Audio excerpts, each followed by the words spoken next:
한 주간 지었던 죄를 회개하며 주 앞에 나아가 주여 우리를 불쌍히 여겨주시고 은혜 내려주시옵소서.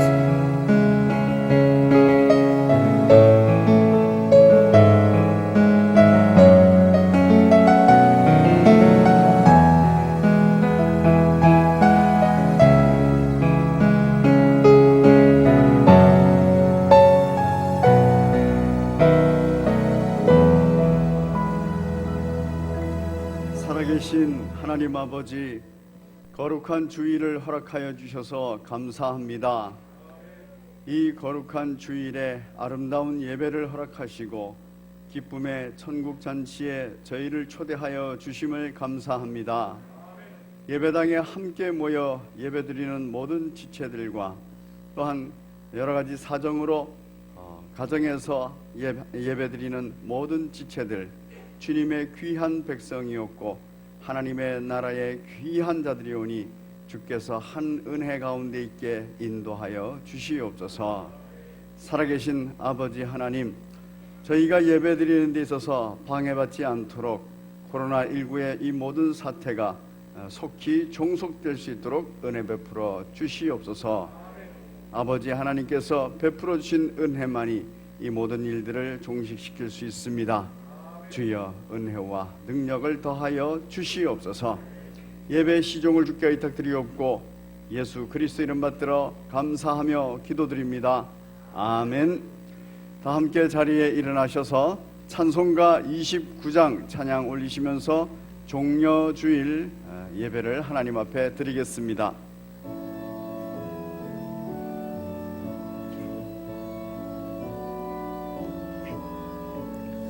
성도여 다 함께 할렐루야 아멘. 주 찬양하여라 할렐루야 아멘. 주 보좌 앞에서 택하신 은혜를 다 찬송하여라 할렐루야 아멘. 만물을 열어라 할렐루야 아멘. 온 하늘 울려라 할렐루야 아멘. 인도자 되시며 친구가 되신 주 그 사랑 끝없다 할렐루야 아멘. 주 찬양하여라 할렐루야 아멘. 찬양은 끝없다 할렐루야 아멘. 거룩한 집에서 은총 드리며 늘 찬송 부르자 할렐루야 아멘.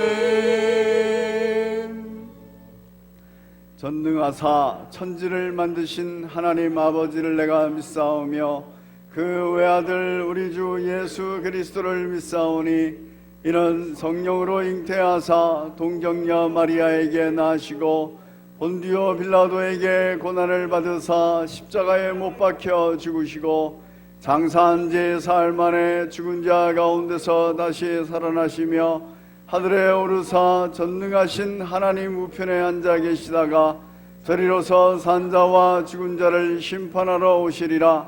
성령을 믿사오며 거룩한 공회와 성도가 서로 교통하는 것과 죄를 사하여 주시는 것과 몸이 다시 사는 것과 영원히 사는 것을 믿사옵나이다. 아멘. 자리에 앉으셔서 찬송가 고난 내 영혼 편히 쉴 곳과 함께 찬송 올리시겠습니다.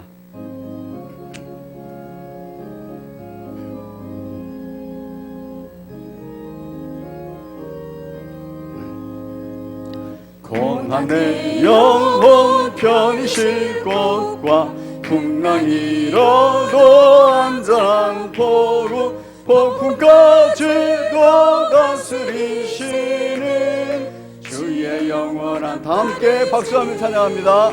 주의 영원하신 팔 함께 하사 항상 나를 붙드시니 어느 곳에 가든지 요동하지 않음은 주의 팔을 의지함이라. 세상 친구들 나를 버려도 예수를 함께 동행함으로 주의 은혜가 충만하리니 주의 영원한 팔 의지해 주의 영원하신 팔 함께 하사 항상 나를 붙드시니 어느 곳에 가든지 요동하지 않음은 주의 팔을 의지함이라. 나의 믿음이 연약해져도 이니 예비한 힘을 주시며 위태할 때도 강구하시는 주의 영원한 팔 의지해 주의 영원하신 팔 함께 하사 항상 나를 붙드시니 어느 곳에 가든지 요동하지 않음은 주의 팔을 의지함이라. 눈치 못한 것 주께 없으니 나의 일생을 주께 맡기며 나의 모든 짐 대신 지시는 주의 영원한 팔 의지해 주의 영원하신 팔 함께 하사 항상 나를 붙드시니 어느 곳에 가든지 요동하지 않음은 주의 팔을 의지함이라.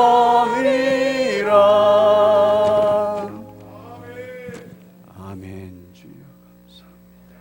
우리의 주인 되시는 하나님 아버지, 죄로 말미암아 세상의 절망 속에서 몸부림칠 수밖에 없는 우리에게 독생자 예수 그리스도를 이 땅에 보내주시고 주님의 십자가로 우리를 구원하셔서 하나님 나라의 백성으로 자녀 삼아 날마다 기쁨과 생명의 삶으로 살아가도록 인도해 주심에 감사를 드립니다.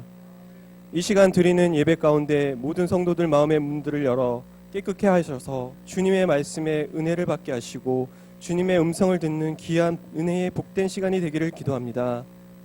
참 좋으신 하나님, 한 주간도 우리의 생각으로 뜻대로 세상 삶을 살아가며 주님께서 보시기에 기뻐하시는 일보다 어리석은 마음으로 나 자신만의 이익과 욕망 가운데 살아왔던 모든 일을 이 시간 주님 앞에 내려놓고 회개하오니 주님의 보혈로 정결케 씻어주시고 오늘도 은혜와 사랑으로 임하셔서 주님의 이름이 온 땅에 충만하여 주님을 향한 찬양이 가득하기를 소망합니다. 주님 안에서 협력하여 선을 이루게 하시고 행하시는 모든 일들 주님께서 주관하여 주시옵소서. 사랑의 하나님, 코로나19 전염병으로 전 세계가 재난 가운데 많은 사람들이 생명을 잃어가고 환자들이 아파하며 고통 속에서 어려움을 가지고 지내는 이들을 위로하여 주시고 치료하여 주셔서 더 이상 감염이 확산되지 않고 하루빨리 백신 치료가 개발되고 바이러스로 인한 사회적 혼란과 불안에서 모두 승리케 하시고 무기력한 우리의 삶들을 회복시켜 주시길 소망합니다. 사회적 거리두기로 인해 장기간 예배 참석 또한 어려운 상황입니다. 가정에서 예배에 집중할 수 있는 환경과 능력을 주시길 기도드립니다. 모두가 하루라도 빨리 성전에 나와 하나님께 예배를 드리며 참 자유와 기쁨을 누리길 원합니다. 주님 십자가의 아픔의 고난이 지나야만 부활의 아침이 다가오듯이 견디기 힘든 고난을 겪은 후에 밀려오는 환희와 구원의 빛을 주시고 모든 것 주님께 맡기고 주님 십자가만 바라보며 살아가게 하시옵소서. 세상 속에 주님을 모르는 많은 영혼들의 눈과 귀를 열어 주님만이 우리의 길이요 진리요 생명이라 그리스도의 말씀을 듣게 하시고 주님이 택하신 자녀가 되게 역사하여 주시옵소서. 사랑의 주님, 우리 성신교회를 하나님의 섭리와 귀한 뜻으로 복음 전파에 힘쓰며 작은 모임들로 행복한 교회로 붙들어 주시니 감사를 드립니다. 이 시간 말씀을 전하시는 장호철 담임 목사님께 성령의 기름을 부어주셔서 말씀을 선포하실 때마다 하나님의 권세와 능력을 더하여 주시고 말씀을 통하여 우리의 삶 가운데 능력으로 나타나게 하여 주시옵소서. 우리의 예배를 받으실 주님께 감사를 드리오며 이 모든 말씀 우리를 죄에서 구원하신 이 땅에 오신 예수 그리스도의 이름으로 기도드립니다. 아멘. 아멘. 주여 감사합니다.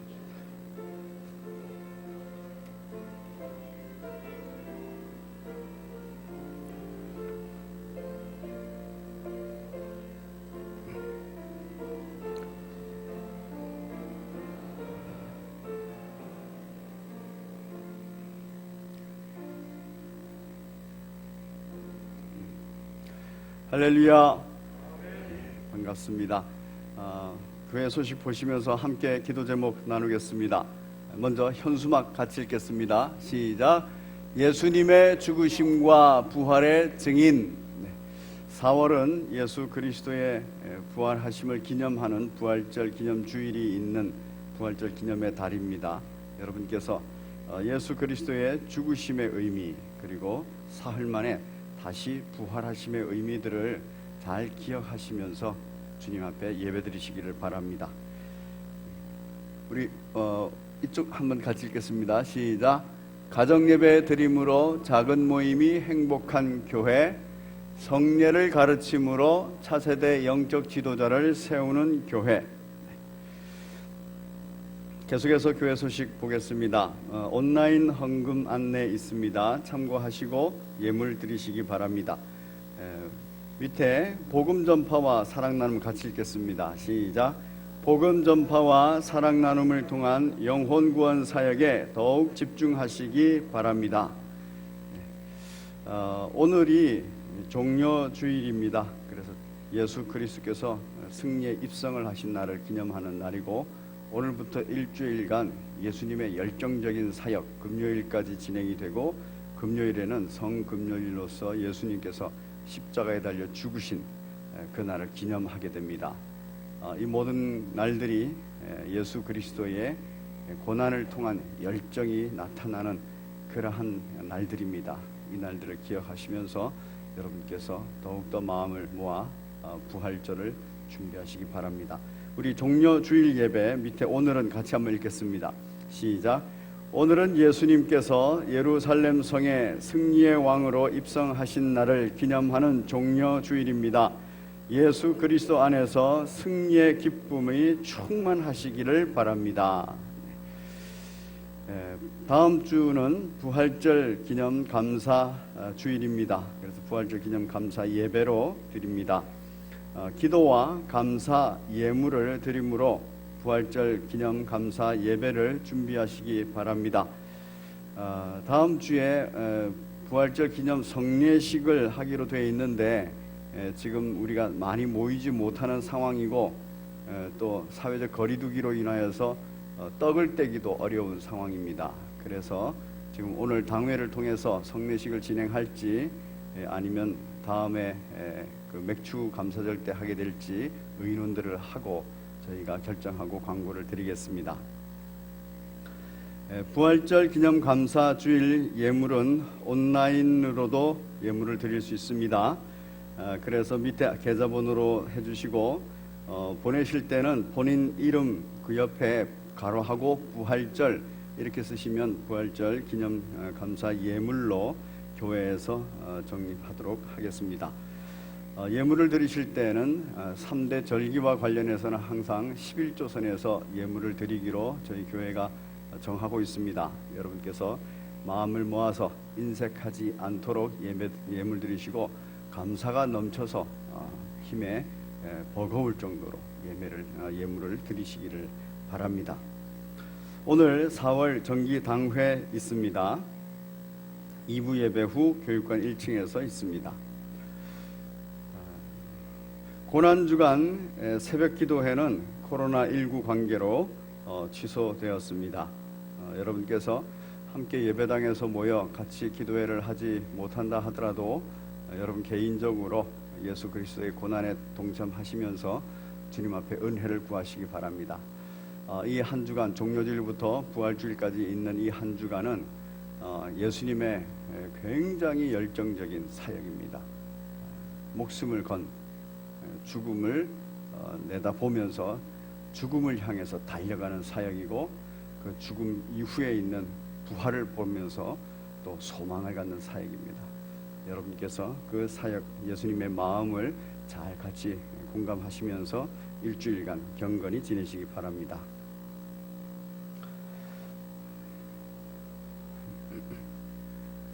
오늘 주께서 영의 양식으로 허락하여 주신 하나님의 말씀 함께 교독하겠습니다. 하나님 말씀은 누가복음 7장 11절부터 17절까지 말씀입니다.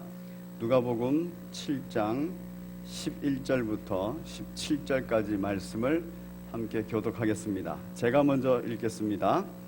그 후에 예수께서 나인이란 성으로 가실새 제자와 많은 무리가 동행하더니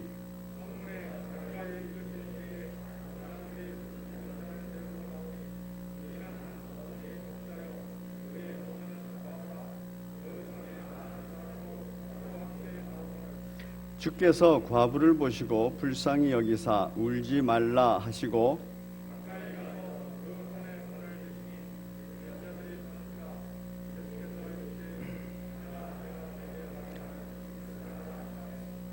죽었던 자가 일어나 앉고 말도 하거늘 예수께서 그를 어머니에게 주시니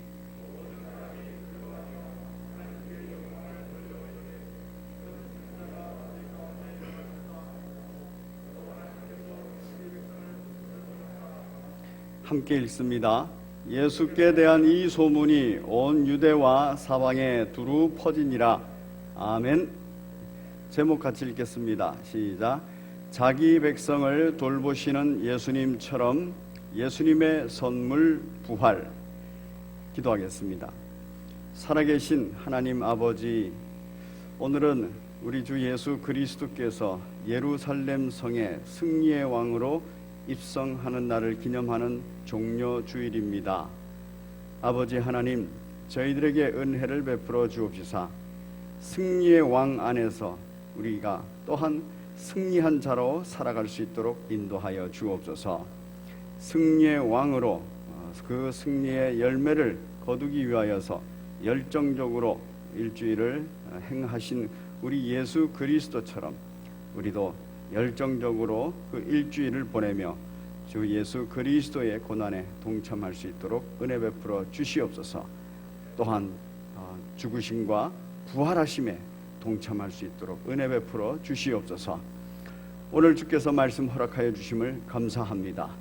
이 자리에 함께 모여 듣는 모든 주님의 귀한 백성들과 또한 각 가정에서 동영상으로 시청하는 모든 주의 귀한 백성들 머리 위에 또 그 가정 위에 그 모든 삶의 자리 위에 주의 은혜가 넘치도록 허락하여 주시옵소서.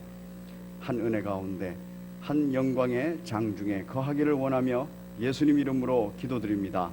아멘.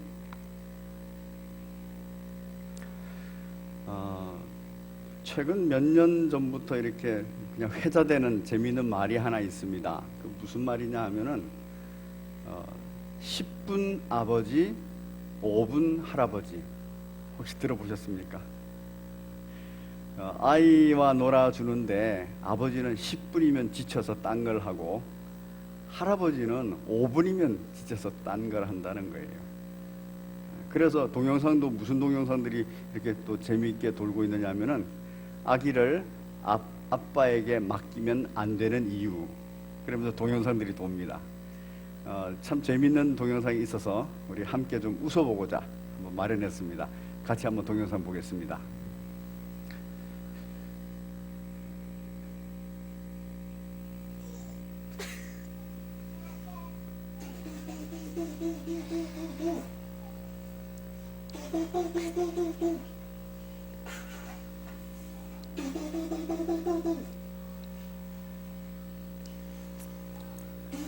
아기를 들고 총싸움을 하고 있는 거예요.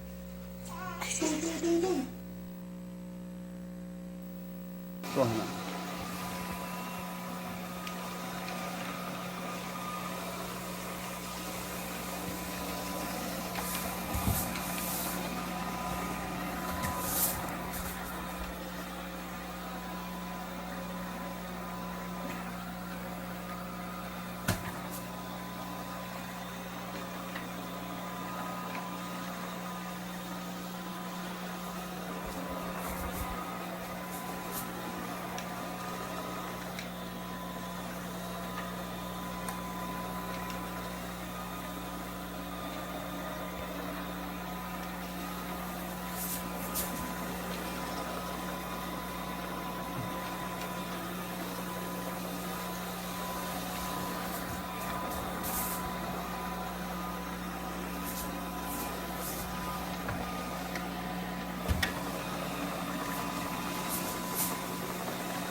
네. 조금 전에 그 첫 번째 보신 동영상은 그 아빠가 아기를 데리고 이게 총으로 생각하고 다다다다 쏘는 거예요. 한 몇 분 정도 놀아줬을까요? 동영상이 한 40초 되거든요. 40초 놀아주고 많이 해봤자 한 2, 3분 놀아주다가 힘이 들어가지고 아이들을 또 내팽개쳤을 겁니다. 두 번째 동영상은 정말 그 굿 아이디어예요. 근데 그렇게 자동 청소기, 그 청소기 위에 올려놨는데 그 동영상을 찍었을 거 아닙니까? 저 동영상이 한 1분 약간 넘게 돼 있어요. 그 동영상 찍고 나서 어떻게 했을까요? 분명히 아빠는 소파에 들어누워가지고 스마트폰을 보든가 딴 거를 봤을 겁니다. 안전할 것이다. 10분 아빠, 그 다음에 할아버지가 5분 할아버지래요. 할아버지들은 손주나 손녀를 좋아하잖아요. 근데 왜 5분일까요? 저도 저희 집에 지금 우리 손주 4살짜리하고 또 손녀 2살짜리가 와 있거든요. 실제로 가서 앉아 있으면은 소파에 앉아서 아이들이 노는 거 보는 게 좋지, 제가 같이 놀아줘야 된다 이러면은 부담이 확 오고 힘이 들더라고요. 그래서 이게 5분 할아버지구나, 그 말이 맞네 싶어요. 왜 그럴까 생각을 했습니다. 왜 10분 아빠 5분 할아버지? 첫 번째 이유는 책임감의 문제인 것 같아요. 그래서 엄마들은 직장을 다니고 집에 와서 힘들어도 그 자식에 대한 책임감이 강하니까 어쨌든 몸이 부서져라 피곤해라 이러면서도 애를 돌봅니다. 그런데 아빠들은 그런 아기에 대한 책임감이 좀 덜하고 가사에 대한, 가정에 대한 책임감이 좀 있는지 어쨌든 그 책임감들이 훨씬 덜해요. 그러니까 10분 놀고 자기가 힘들면 그냥 놔두는 거예요. 그리고 그나마 조금 신경을 쓰는 사람들은 스마트폰을 보여주죠. 아이한테 이렇게 보여줘가지고 조용히 시킵니다. 책임감의 문제다. 두 번째는 체력의 문제인 것 같아요. 그래서 아빠도 피곤하고 힘들고 이러는데 책임감으로 극복하지 못하는, 그 정도로 책임감이 약하니까 극복하지 못하는 것 때문에 체력이 소모가 빨리 되고 힘이 든 거예요. 바깥에서 많이 소모를 하고 들어오는 거죠. 근데 할아버지도 똑같아요. 할아버지도 이게 할아버지가 자식을, 그러니까 손주를 좋아하긴 해도 딱 손주를, 손녀를 키워야 된다는 이 책임감, 얘 인생을 책임져야 되는 책임감이 없어요. 누구한테 이게 넘어가 있습니까? 자기 자식들한테, 그 아기 아버지한테, 엄마한테 넘어가 있어요. 그러니까 옆에서 구경하면서 재미있는 건 좋은 거예요. 그런데 이제 나이가 좀 들어서 체력이 좀 떨어지니까 걔하고 노는 거는 또 금방 힘이 든 겁니다. 여러 가지로 생각을 했어요. 그래서 이게 책임감의 문제와 그리고 체력의 문제구나. 요즘 젊은 아빠들이, 우리 교회 젊은 아빠들을 보면 굉장히 잘 놀아줍니다. 이건 10분이 아니야. 1시간, 여러 시간이. 그래서 아이고 이렇게 잘 놀아주는 아빠가 어디 있어요? 그러면 엄마가 옆에 있다가 평소 때는 놀지도 않아요 이래요. 이런 부분들이 함께 물려 있어요. 그런데 가만히 생각해 보니까 이게 책임감이나 체력의 문제도 아니다 이 생각이 들었습니다. 뭐의 문제냐 하면은 죄의 문제더라고요. 이 죄라는 것은 뭐로 나타나냐면 무능력으로 나타납니다. 자식하고 또는 손주들하고 충분히 다 놀아줄 수 있는 능력이 있으면은 아무 문제가 안 돼요. 그런데 그것에 심리적인 책임감뿐만 아니라 육체적인 체력의 문제, 이런 것들이 나에게 피곤이나 고통으로 다가오니까 내가 무능력한 거예요. 그거 해낼 수가 없는 겁니다. 여러분, 무능력하면 무슨 마음의 현상이 생기느냐 하면은 나의 무능력을 보충해줘야 되는 상대에 대해서 원망과 불평이 생깁니다. 왜 이 나에게 무능력해서 내가 힘들고 고통스러운데 왜 너는 나를 안 돕느냐, 안 도와주느냐, 이런 원망과 불평이 생겨요. 아이를 키울 때도 그렇죠. 배우자에게 가장 그런 원망과 불평이 생기죠. 나는 이렇게 힘들고 고생하는데 당신은 왜 이렇게 애들을 잘 안 돌봐 주느냐, 원망이 생기는 거예요.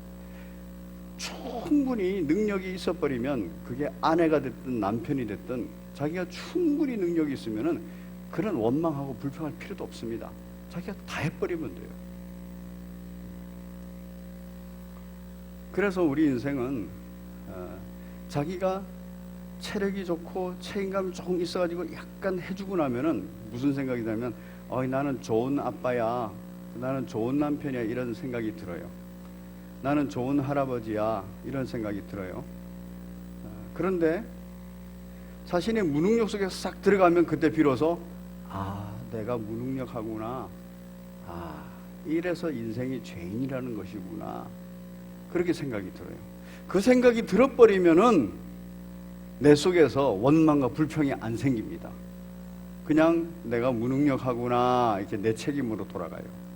그런데 그 생각이 안 생기고 왜 이 부분을 해결해 주지 않는 거야? 라고 말을 하면은 원망과 불평이 생겨버려요.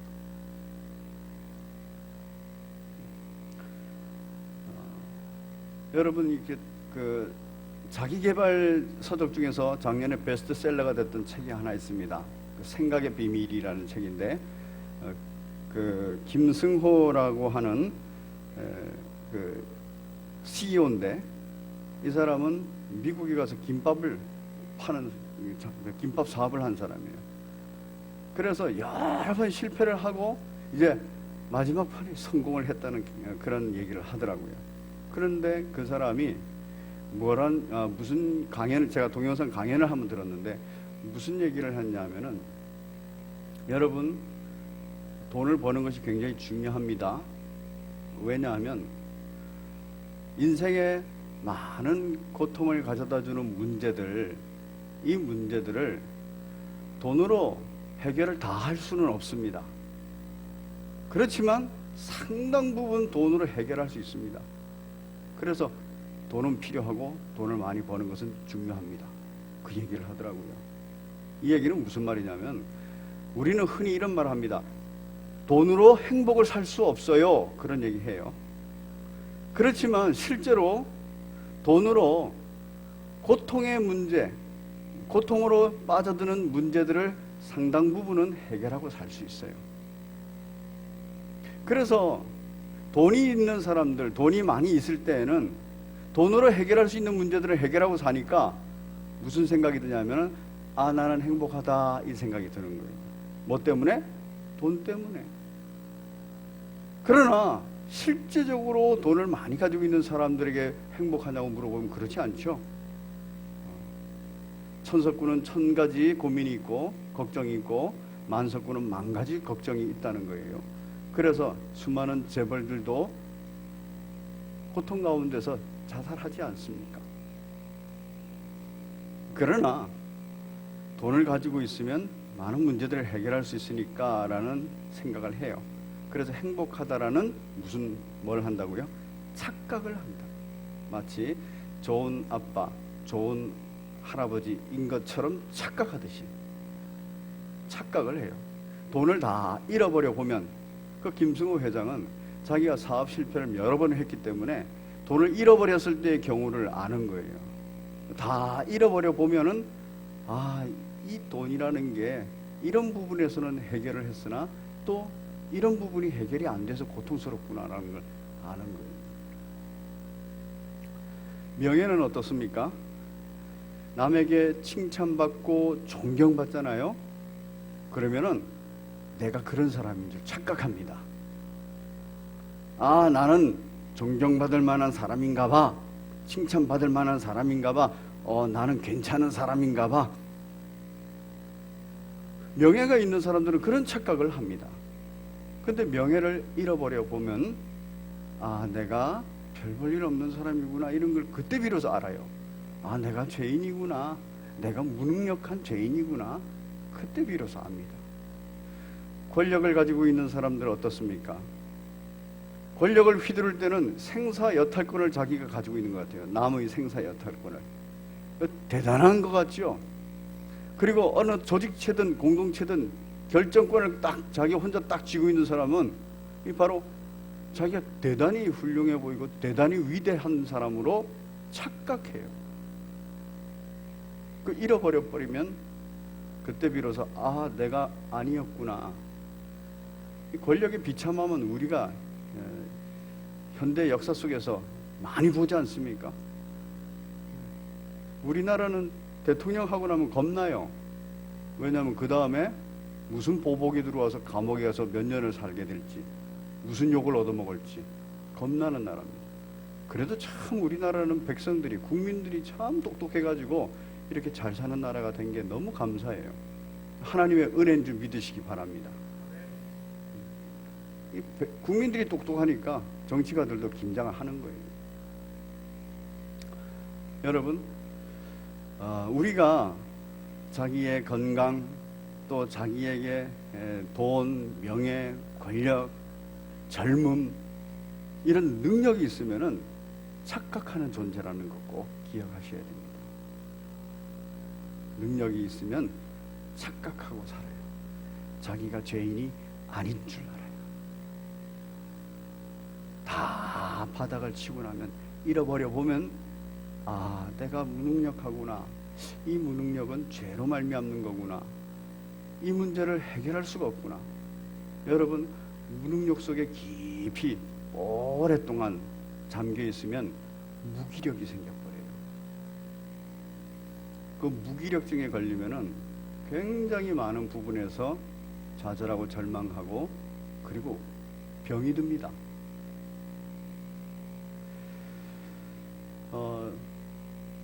해도 해결되지 않는 상황들, 기대를 했는데 자꾸 기대가 무너지는 상황들, 이런 상황 때가 언제냐 하면은 1세기 당시입니다.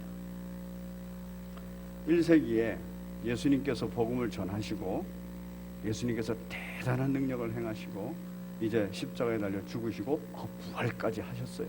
승천까지 하셨어요. 그 승천하시면서 내가 곧 돌아오겠다라고 약속하셨어요. 그래서 그 곧이 정말 자기 생애인 줄 알고 곧인 줄 알고 기다리던 사람들이 있어요. 10년 기다렸어요. 20년 기다렸어요. 30년, 40년을 기다렸어요. 그런데도 오실 분은, 오시기를 소망하는 예수님은 안 오시고 뭐만 계속됩니까? 기독교인들에 대한 핍박만 계속되는 거예요. AD 65년경에는 네로라는 사람이 로마의 황제가 됩니다. 그래서 어마어마한 기독교 박해를 시작했어요. 바울 사도도 그때 죽었거든요. 그런데 그때뿐만이 아니에요. 300년에 걸쳐서, 기독교가 공인되기 전까지 300년에 걸쳐서 아주 대표적인 핍박 사건 10가지 사건이 있지 않습니까? 지난번에 저희가 한번 봤어요. 이 핍박이 끝이 없었어요. 이 고난이 끝이 없었어요. 그런데 그건 300년 지나고 나서고 이제 그 1세기 당시에 곧 오시겠다고 하는 예수님도 안 오시고 이 핍박은 더 계속되고 고난과 환난의 삶은 자꾸 진행되면서 고통의 압박이 더 크게 오는 겁니다. 그러니까 무능력하게 빠집니다. 아, 내가 무능력하구나. 기독교인이 됐는데 기독교인으로서 자신의 삶의 환경을 개선하지를 못하는 거예요. 상황을 바꿔놓지를 못하는 거예요. 계속 밀리고 그러니까 무기력해지는 거예요. 그거를 알고 있는 요한 사도는 그 당시에 그리스도를 향해서 이렇게 기록하고 있습니다. 이 문제를 해결해야 된다는 거예요. 무능력함이 오래 지속되면서 그래 죄인인 것을 깨달았는데 이런 상황과 환경 속에서 너무 오래 있으면서 10년, 20년, 30년, 50년 이렇게 있으면서 무기력해져 버려요.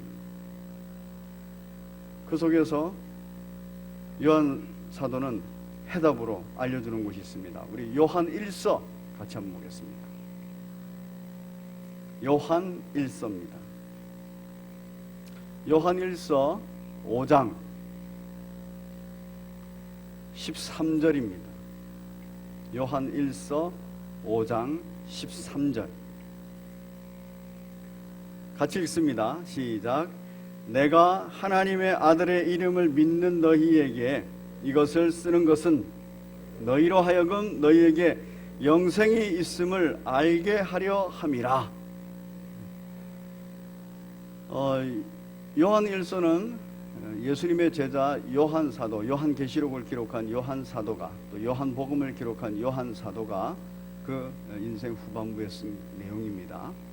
그래서 예수님께서 부활 승천하시고 나서 몇십 년이 흘렀을 때 이 몇십 년 동안에 신앙생활하는 그리스도인들이 자기의 삶의 자리, 환경, 이게 바뀌지 않는 것, 또 기대하던 예수님도 오지 않는 것, 이것 때문에 힘들어하고 있었어요. 자신의 무능력을 한탄할 뿐만 아니라 그 무능력 속에서 무기력하게 돼 있어요. 함께 모여 예배는 드리지만 그러나 그 예배에 생명력이 없습니다. 그래서 요한 1서를 기록하면서 뭐라 그럽니까? 내가 하나님의 아들의 이름을 믿는 너희에게. 사랑하는 우리 성도 여러분, 예수 그리스도가 하나님의 아들이시라는 것을 믿으십니까? 바로 이런 믿는 저와 여러분들에게 하는 말씀입니다. 이것을 쓰는 것은, 요한 1서를 기록하는 것은 앞에 복음의 내용이 쭉 있어요. 너희로 하여금 너희에게 뭐가 있음을, 영생이 있음을 뭐 하겠다고요? 알게 하려 함이라. 여러분, 신앙생활을 지금 몇십 년을 한 사람들인 거예요. 그런 사람들인데 이 사람들이 지금 영생을 모르겠습니까? 그런데 여기에서 요한 사도는 영생을 알게 하려고 내가 이걸 다 기록하고 있다는 거예요. 이 얘기는 영생이라는 단어는 아는데 자신의 무능력과 무기력 가운데 영생이라는 단어가 의미가 죽어버린 거예요. 영생에 생명력이 안 나오는 거예요. 영생이라는 것이 무엇입니까? 영생은 하나님의 생명이에요. 그래서 예수님도 똑같은 하나님의 생명을 가졌어요. 예수님께서 우리들에게 하나님의 생명, 영생을 주셨어요. 그래서 우리들에게 하나님의 생명이 주어진 거거든요. 그런데 이 하나님의 생명은 그냥 생명이다 이게 아니에요. 거기에는 아주 독특한 하나님의 생명의 특징이 있어요. 그 특징이 뭐냐면은 항상 지금 기쁜 거예요. 영원히 기쁜 거예요. 영원히 기쁘기 때문에 만족하고, 그 다음에 이 만족이 충만하니까 평안한 거예요. 그래서 행복한 거예요. 이게 하나님의 생명의 특징입니다. 참 기쁨과 참 만족과 참 평안과 참 행복, 영원한 기쁨, 만족, 평안, 행복. 영원이라는 단어는 항상 지금 기쁘고 만족하고 평안하고 행복합니다. 항상 지금 기쁘고 평안하고 만족하고 행복해야 되는 것이 그리스도인인데, 1세기 당시에 그 당시에 그리스도인인데 지금 그게 사라진 거예요. 그래서 내가 영생을 소유했다고는 하지만 영생을 모르고 살고 있는 겁니다. 그래서 요한 사도가 지금 예수 그리스도의 이름을 믿는 너희에게, 지금 이것을 쓰는 것은 너희로 하여금 너희에게 영생이 있다는 것을 알려주게 하는 거예요. 영생이라는 것이 어떤 것이라는 것을 알려주고자 하는 것이라.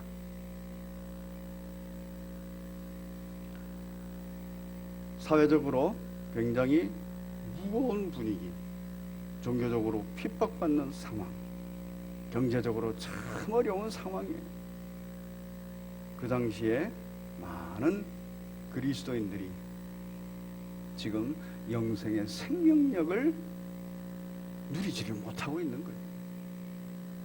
그래서 세상 사람들과 똑같이 원망하고 불평하고, 그리고 시기하고 질투하고 무기력해하면서 좌절하고 절망하고 두려워하고 있는 거예요.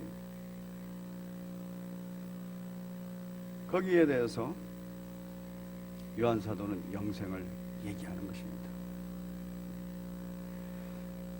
여기 계시는 모든 성도들께서 하나님의 아들의 이름을 예수 그리스도께서 하나님의 아들이시라는 것을 믿으신다라고 아멘 하셨습니다. 그러면 여러분 지금 기쁘십니까? 만족하십니까? 편안하십니까? 행복하십니까? 그러면 예배당을 딱 벗어나서 일상생활 가운데서도 딱 그렇습니까? 이거 돌아봐야 돼요. 돌아봐야 돼요. 오늘날 우리 한국뿐만 아니라 전 세계가 처해 있는 곳이 어떤 어려움에 처해 있습니까? 코로나19에 처해 있어요. 코로나19 이 전염병이 아주 본격적으로 확산된 게 채 2달이 안 됐습니다. 저희 교회가 동영상과 그러니까 인터넷 예배와 그 예배당에서 함께 모여드리는 예배를 드리기 시작한 게 3월 첫째 주부터예요. 이 한 달 정도, 이 2달 정도, 이 기간 동안에 교회는 교회대로 참 많은 부분에서 바뀌었고요. 그 다음에 교회 성도들도 사회생활을 하기 때문에 이 사회생활에서도 굉장히 큰 변화를 가지고 오고 있어요. 전 세계적으로 어려움을 겪으면서 어마어마한 염려와 두려움 속에 빠져 있고 이 해결책이 전혀 없는 가운데서 장기화될 것이라는 예상만 하면서 더 어려워하고 있어요. 그런데 전염병보다도 더 무섭게 피부로 와서 다가오는 건 뭡니까? 경제적인 어려움이에요. 당장 눈앞에서 개인 사업자들이 사업이 안 돼요. 장사하는 분들은 장사가 안 돼요. 직장에 있는 분들은 직장에서 지금 나와야 돼요. 일용직 고용직 되는 분들은 많이 나왔어요. 알바생들이 알바 자리가 없어요. 지금 경제적인 것은 전염병에 안 걸린 사람들도 아주 피부로 와닿는 것입니다. 여기에서 우리의 무능력함을 알게 됩니다. 건강에 있어서도 돈, 명예, 권력에 있어서도 지금 다 아무것도 안 돼요. 돈으로도 명예로도 권력으로도 안 돼요. 무능력한 겁니다. 해결책도 없어요. 그때 우리는 뭐를 깨달아야 돼요? 아, 내가 죄인이구나. 우리 인생이 죄인이구나. 참 우리 인생이 무능력하구나. 수많은 사람들이 착각을 하고 살아왔어요. 성도들 중에도 그러하고 많은 사회인들, 정치인들 중에도 그러하고 수많은 사람들이 나는 존경받을 만한 사람이야, 잘난 사람이야, 나는 권력 있는 사람이야, 나는 부자야, 나는 다 할 수 있어, 나는 건강해, 나는 잘났어. 죄인인 줄 모르고 착각하고 산 거지요. 이제 다 내려놔야 됩니다. 그런데 문제는 뭐냐면 이 무능력에서 무기력으로 빠지면 안 돼요. 무기력으로 빠져버리면은 이거 하나님께서 원하시는 것도 아니고 하나님의 생명, 영생을 소유한 사람의 삶의 모습이 아닙니다. 생명력이 아닙니다. 무능력하다는 걸 깨달았으면 이 무능력한 부분이 어떻게 해결될 수 있는가? 우리 그리스도인들에게 길이 있잖아요. 생명력이 있잖아요. 그래서 요한 사도도 영생을 알게 하려 한다는 거예요. 영생을 알아가야 돼요. 영생을 누려야 돼요.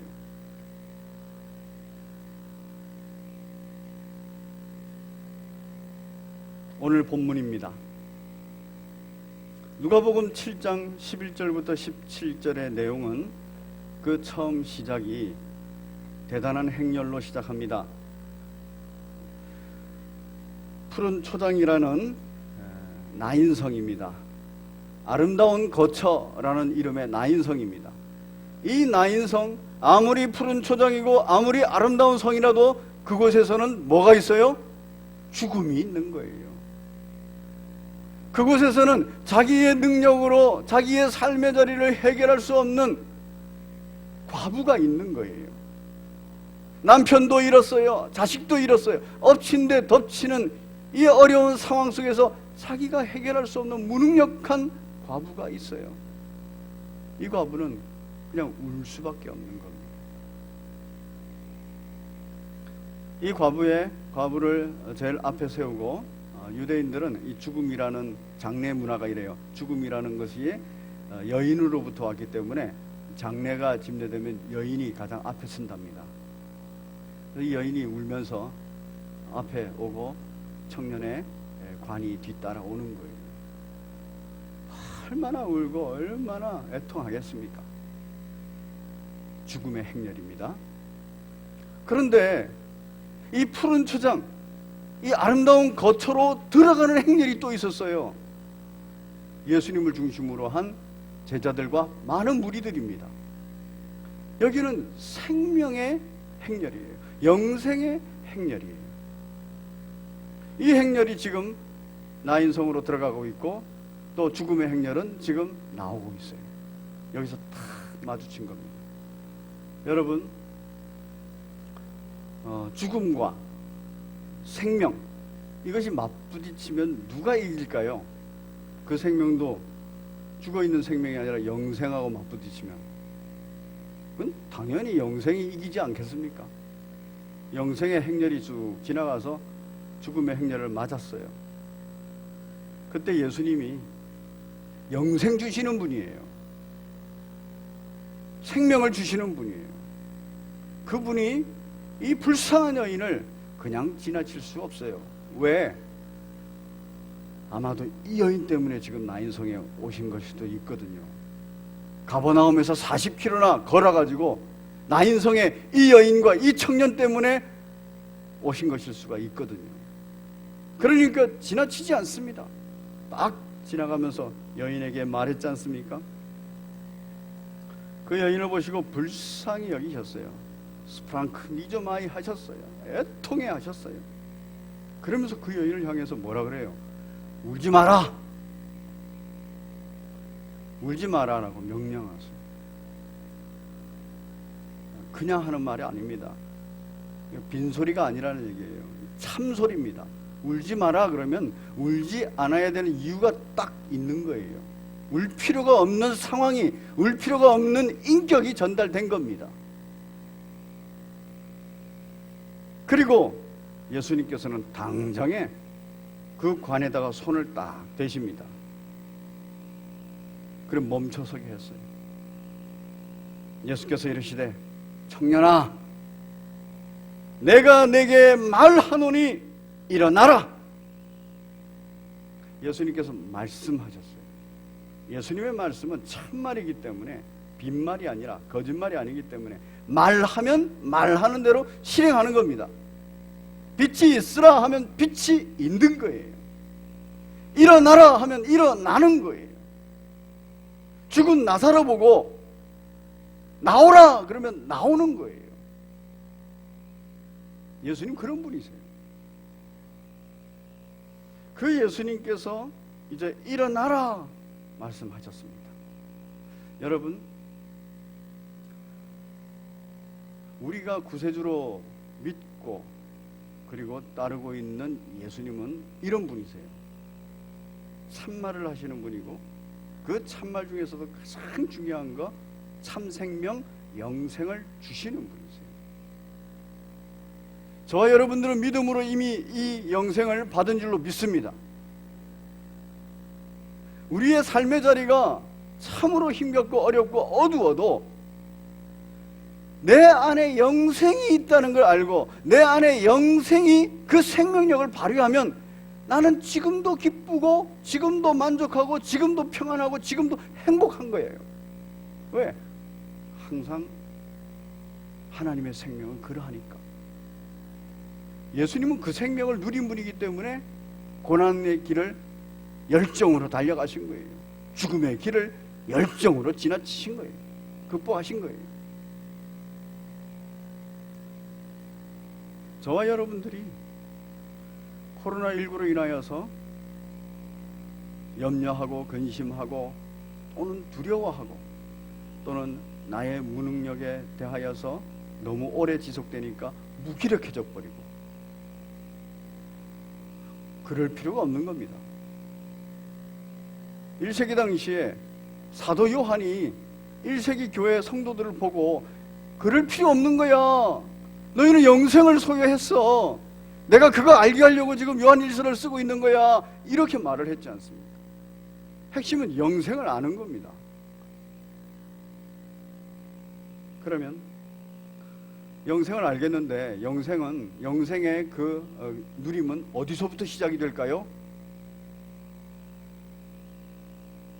예수님께서 청년에게 일어나라 했습니다.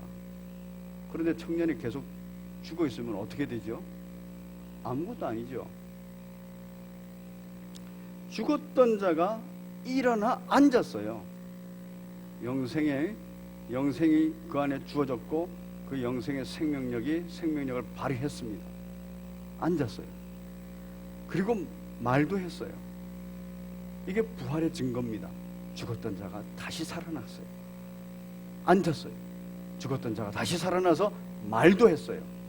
그리고 어머니에게 주니까 어머니한테 갔어요. 이게 부활의 증거입니다. 여러분, 부활의 증거가 내 속에서 나타나야 돼요. 나는 부활을 살아가야 됩니다. 내가 지금 부활한 존재로서 부활을 살아가고 있는가? 부활은 죽음을 두려워하지 않습니다. 왜? 죽음의 문제가 해결된 사람이기 때문에. 그런데 여러분, 이 부활의 신앙은 부활을 체험한 사람은 지금 청년이에요. 그런데 이 부활을 체험한 그 사람보다도 더 기쁜 사람은 누굴까요? 아마 청년은 어리둥절해가지고 일어나가지고 갔을지도 몰라요. 그런데 이 상황을 그대로 받아들이는 이 어머니, 이 과부 어머니, 좌절하고 절망하고 소망이 딱 끊어졌, 그래서 울 수밖에 없는 그런 어머니였는데, 우리 예수님께서 부활의 생명을 주시고 부활의 생명력을 딱 일으키시니까 이 어머니가 부활한 아들을 받은 거예요. 그 속에서 믿음이 생기고 생명력이 왕성한 거죠. 얼마나 감사했겠습니까? 감사합니다. 예수님께서는 이 여인에게, 이 과부에게 선물을 주셨습니다. 무슨 선물? 아들의 부활이라는 선물. 이 아들에게는 생명을 주셨어요. 무슨 선물? 영생을 주셨어요. 이로 말미암아서 그 속에는 바로 예수 그리스도의 선물로 말미암아서 생명력이 풍성하게 일어나는 생명의 잔치가 돼버린 겁니다. 죽음의 행렬이 생명의, 영생의 행렬을 만나면서 그곳이 영생의, 생명의 잔치자리가 돼버린 거예요. 그 자리에서 이 과부가 뭐 어떻게 표현했을까요? 저는 참 그 표현이, 이 표현이 맞지 않을까 생각합니다. 우리 시편 30편 같이 한번 보겠습니다. 시편 30편. 다윗이 참 고난 가운데 있다가 하나님으로부터 구원받고 감사하는 그런 성전 낙성가입니다. 지난 고난을 다 기억하고 그 다음에 이제 예배당까지 이렇게 헌납하게 되는 그런 찬양입니다. 11절, 3장 11절 시작. 주께서 나의 슬픔이 변하여 내게 춤이 되게 하시며 나의 베옷을 벗기고 기쁨으로 띠띠우셨나이다. 이 여인에게 딱 이러지 않았겠습니까? 우리 예수 그리스도께서 그 여인의 슬픔을 싹 바꿔버린 거예요. 울지 마라 하는 순간에 바꿔버린 거예요. 그러면서 그 여인에게 감사로 말미암은 웃음을 주신 거예요. 그 웃음과 함께 무엇까지도 주셨겠어요? 춤추고 싶은 마음. 거기서 덩실덩실 춤을 추지 않았겠어요? 내 죽었던 아들이 살아났다 춤추지 않았겠어요? 돌아온 탕자를 오랫동안 기다리던 아버지가 그 아들을, 둘째 아들을 맞고 나서 한 일이 있죠. 큰 잔치를 벌이고 춤춘 거예요. 큰 기쁨이. 다윗이 큰 기쁨에 춤을 췄듯이 아마 이 여인도 큰 기쁨에 춤을 췄을 겁니다. 그리고 그 인생을 두려움 없이 살았겠죠. 사랑하는 우리 성도 여러분, 부활이라는 것은 그런 겁니다. 예수 그리스도께서 신약 성경의 여러 곳에서 부활에 대해서 얘기를 하십니다. 오늘 본 나인성 과부의 아들의 부활에 대해서, 또 해당장 야이로의 딸 부활에 관하여서, 죽었던 나사로의 부활에 관하여서, 욥바의 다비다에서 베드로가 살려낸 부활에 관하여서, 드로아의 유두고에 의해서 바울이 살려낸 부활에 관하여서, 죽었다가 살아난 자들이. 놀랍게도 누가복음을 기록한 누가는 사도행전까지도 기록하면서 죽었다가 살아났던 사실, 신약에 5번이 기록되어 있는데 그 중에 3번을 누가가 다 기록하고 있습니다. 누가는 성령과 이 성령으로 말미암는 영생의 생명력에 굉장히 관심이 많아요. 왜? 그것만이 이 세상을 살 수 있는 능력이기 때문에 그래요. 저와 여러분들은 이미 예수 그리스도의 이름을 믿는 자들입니다. 영생을 소유한 자들입니다. 그런데 너무 오랫동안 무능력과 무기력에 지쳐버리면 내가 영생을 소유한 자라는 사실을 잊어버립니다. 너무 오랫동안 세상의 유희, 세상의 즐거운 것들, 이런 것들에 몸에 익어버리면 내가 영생을 소유한 자라는 것을 잊어버려 버립니다. 우리 주님께서는 우리가 무능력함과 우리의 죄인됨과 그럼에도 불구하고 예수 그리스도 안에서 영생 얻었음을 다시 한번 우리들에게 알려주는 줄 믿습니다. 코로나19를 통하여서 또 부활절 기념의 달을 통하여서 이 사실을 알려주고 계십니다. 이 사실을 딱 받아들이시고 영생의 생명력을, 영생을 선물로 받은 자, 부활을 선물로 받은 자가 그 생명력을 누리면서 춤추는 여러분 되시기를 바랍니다. 그 춤을 추기 위해서는 내가 영생을 소유했다는, 얻었다는 감사가 있어요. 이 감사가 있으면 기쁨이 생깁니다. 만족이 생기고 평안이 생기고 행복해집니다. 이 어두운 시절을 춤추면서 행복하게 살아가시는 복된 여러분 되시기를 바랍니다. 우리 다 함께 찬송가 436장 나 이제 주님의 새 생명 얻은 몸 찬양 올리시면서 준비하신 예물 하나님 앞에 드리겠습니다.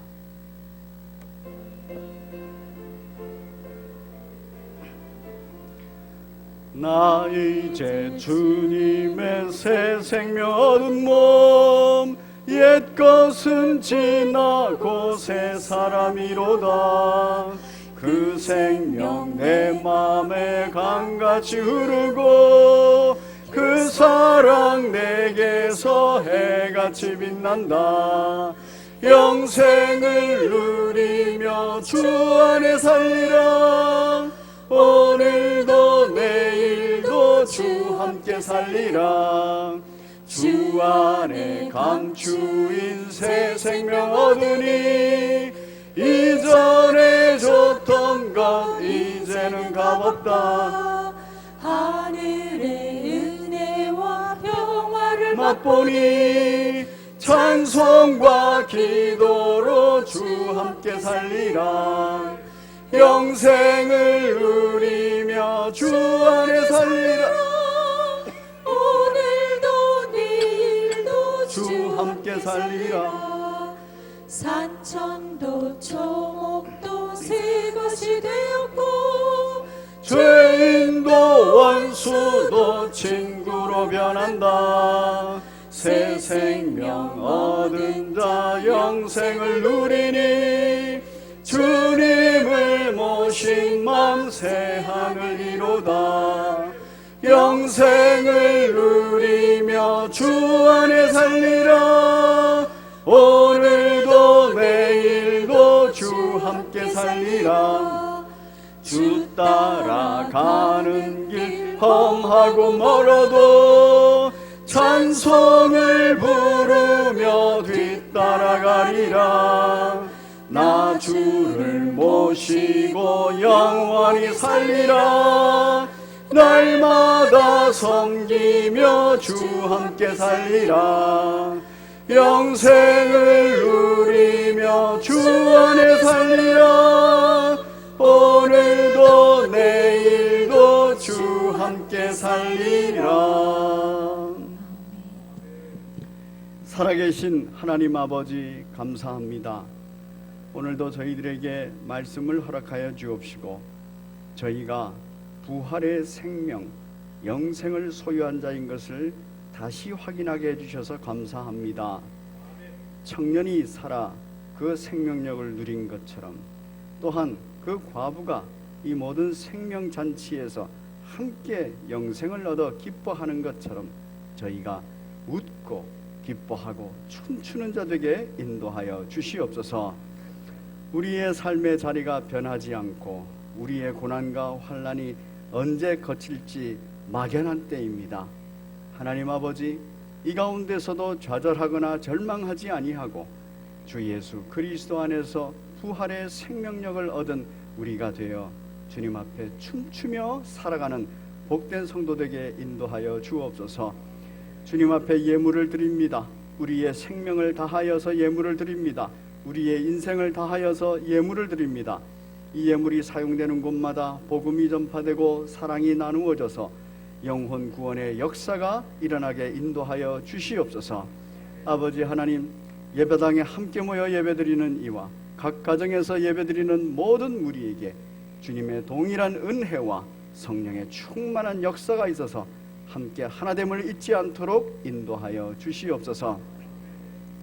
지금은 우리 구주 예수 그리스도의 은혜와 아버지 하나님의 그 크신 사랑하심과 보혜사 성령님의 감화, 감동, 위로, 교통하심이 이제 주 예수 그리스도 안에서 그의 이름으로 영생을 얻어 그 영생의 생명력을 누리며 웃고 기뻐하고 만족하고 평안하고 행복하며 춤추며 살기를 원하는 주의 귀한 백성들 머리 위에, 각 가정 위에, 그 생업 위에, 그 삶의 자리 위에 지금부터 영원토록 함께 있을지어다. 아멘.